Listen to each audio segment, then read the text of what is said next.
Hello বন্ধুরা, সবাইকে welcome আমার এই রাতের ব্লগে। তোমরা সবাই কেমন আছো? আমি ভালো আছি। এখন আমি আজকে রাতে কী কী করবো সেগুলো তোমাদের সাথে শেয়ার করব। তোমরা দেখতে থাকো আর প্লিজ আমাকে সাপোর্ট করো। বন্ধুরা, আজকে আমি একটা বেগুনের রেসিপি করব। বেগুন যেমনভাবে বেগুন পোড়া বা বেগুন ভর্তা করে, আমি ওইভাবে করব না, একটু নতুন স্টাইলে করব, তোমাদের সাথে শেয়ার করব। তোমরা দেখতে থাকো। এর জন্য প্রথমে আমি বেগুনগুলোকে কেটে নেবো।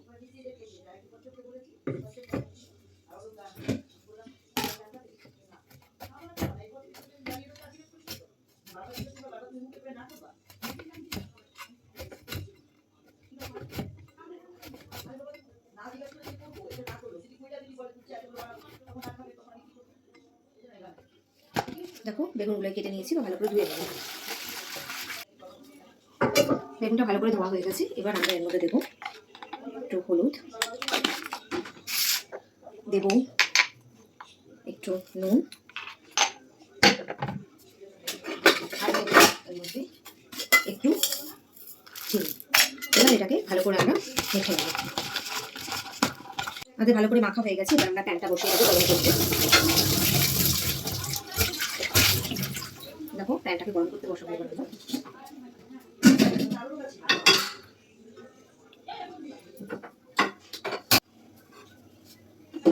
এবার প্যানের মধ্যে তেল দেবো।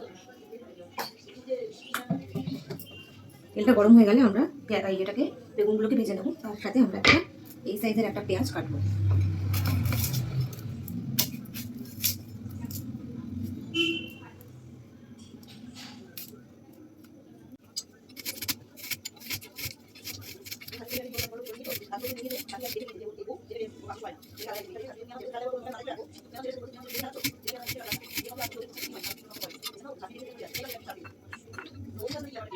তেলটা গরম হয়ে গেছে। এবার আমরা বেগুনগুলোকে ভেজে নেব।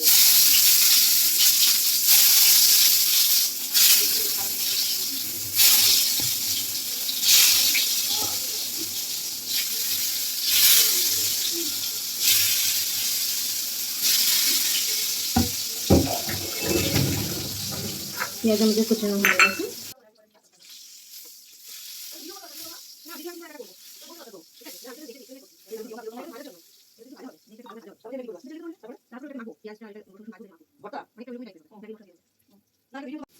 দেখো, আমরা ঠিক এই কয়েকটা রসুন ছাড়িয়েছি, বেশি রসুন দেব না, কারণ বেশি রসুন দিলে কেমন তেল হয়।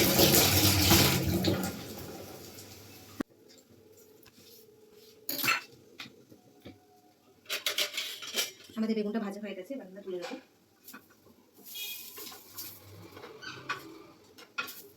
এর মধ্যে বেগুনটা একটু ভালো করে ভাজতে হবে।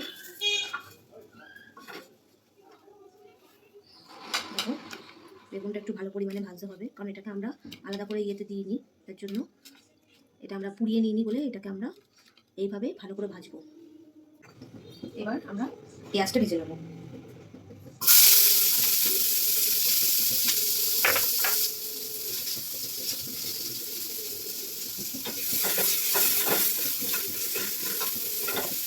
বন্ধুরা, আমাদের পেঁয়াজটা ভাজা হয়ে গেছে। এটাকে আমরা নামিয়ে নেব। আর এখানেই আমরা রসুনটাকে ভেজে নেব একভাবে।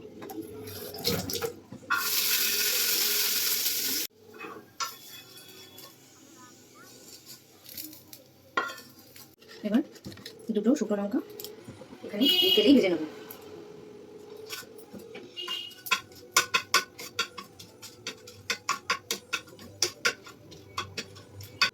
আমাদের শুকনো লঙ্কাটা ভাজা হয়ে গেছে। এবার আমরা এই বেগুনের গায়ের এই খোসাটাকে আমরা ছাড়িয়ে নেব।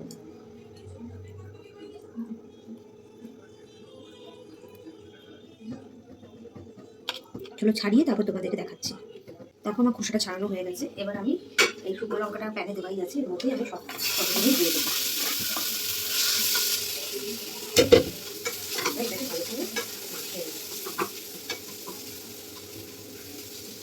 এবার এটা ভাজা ভাজা হয়ে গেছে।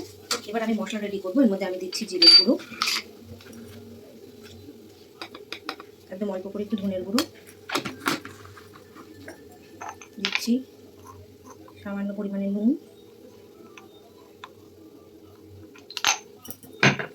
দেবো, সামান্য হলুদ গুঁড়ো,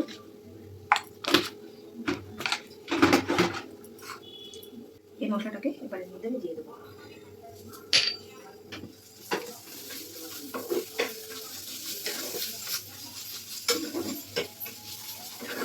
এটা ভাজা ভাজা হয়ে গেছে।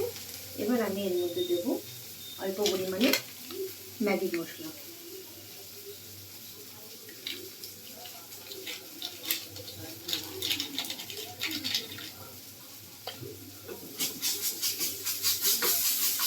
ভাজাটা কমপ্লিট। এবার আমি সামান্য একটু চিনি দিয়ে দেবো।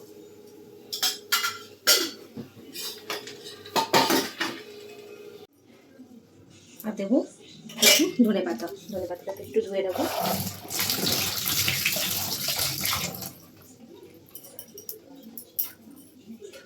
এবার ভালো করে কুচিয়ে দেবো।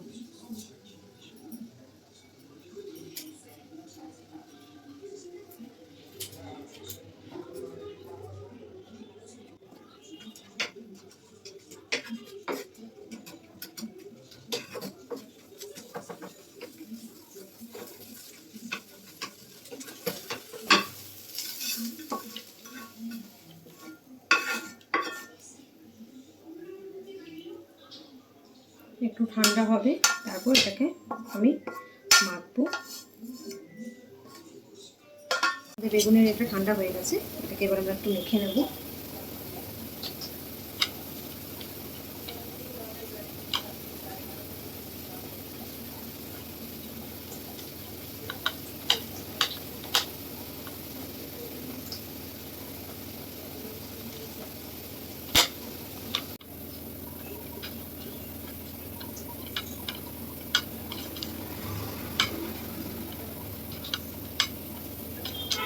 দেখো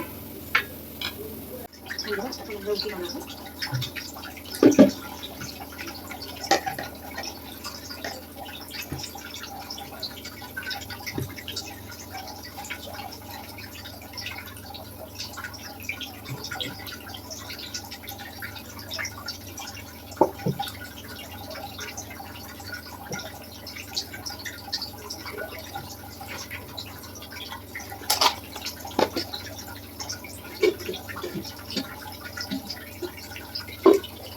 লেচিটা করে নিই, রুটি করার সময় তোমাদের দেখাচ্ছি।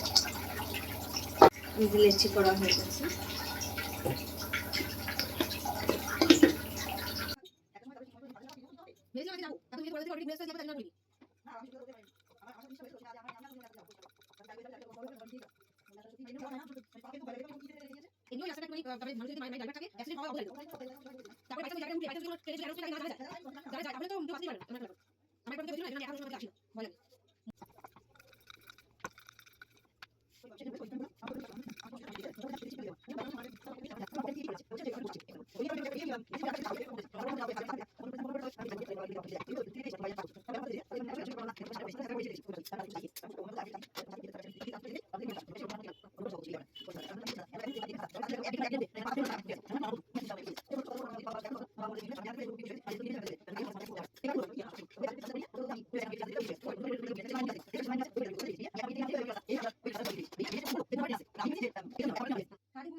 মামি হচ্ছে এই যে ডোনাল্ড করে যে একটা ডিম বানিয়ে দিলে না, ওই মামি ফোন করেছিল।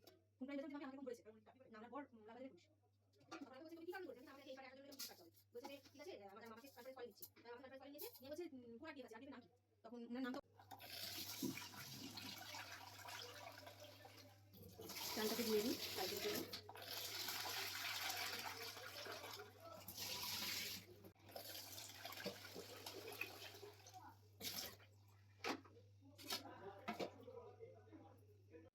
বন্ধুরা এখন আমি ডিনার করতে বসলাম। আজকে ডিনারে আমি খাচ্ছি রুটি আর দুধ। তোমরা কি কি খাচ্ছ ডিনারে আমাকে কমেন্টে জানিও।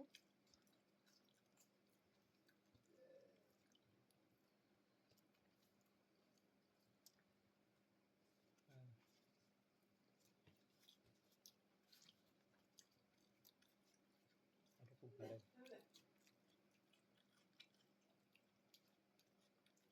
পুরো খাওয়া যায়। খুব ভালো খেলাম চিড়িটা সত্যি। মানে এটা যদি মা গরম গরম ভাতের সাথে খেলে না, আরো ব্যাপক লাগবে। ভাত তো গরমই ছিল। হ্যাঁ মানে ওটা ওই গরম না, বলছি মানে দুপুরবেলার গরম ভাত। তুমি এই ভাত গরম করে খাওয়া আর গরম হাড়ির ভাত, ওটার স্বাদের মধ্যে অনেক তফাৎ থাকে।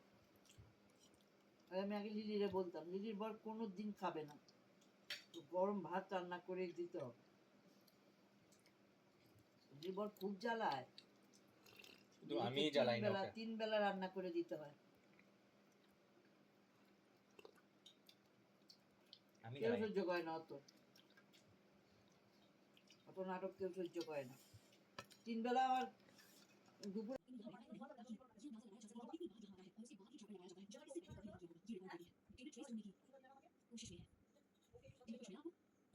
दिखाई तो दे रहा है, ऐसा लग रहा है कि वो हाल ही में आया था और उसका सेंट भी काफी स्ट्रांग है। यहाँ का हिस्सा थोड़ा कैसे आया है तो शायद वो यहाँ सोने के लिए आया होगा, शायद कल रात ही आया होगा। चाहो तो आप समझ लो स्ट्रांग स्मेल है, लेकिन अगर आपको वाइल्ड लाइफ और परफ्यूम पसंद हो तो आपको इतनी स्ट्रांग नहीं लगेगी। বন্ধুরা আমার ডিনার কমপ্লিট, আশা করি তোমাদেরও খাওয়া হয়ে গেছে। চলো আমি আজকের এই রাতের ব্লগটা এখানেই শেষ করছি। তোমাদের যদি আমার এই ভিডিওটা ভালো লাগে লাইক করো, শেয়ার করো, কমেন্ট করো আর সাবস্ক্রাইব করো আমার চ্যানেলটাকে। আর প্লিজ আমাকে সাপোর্ট করো, আমার নতুন চ্যানেল, তোমাদের সাপোর্ট ছাড়া আমার কিছুই পসিবল না। তোমরা প্লিজ আমাকে সাপোর্ট করো, আমার পাশে থেকো। Thank you, good night.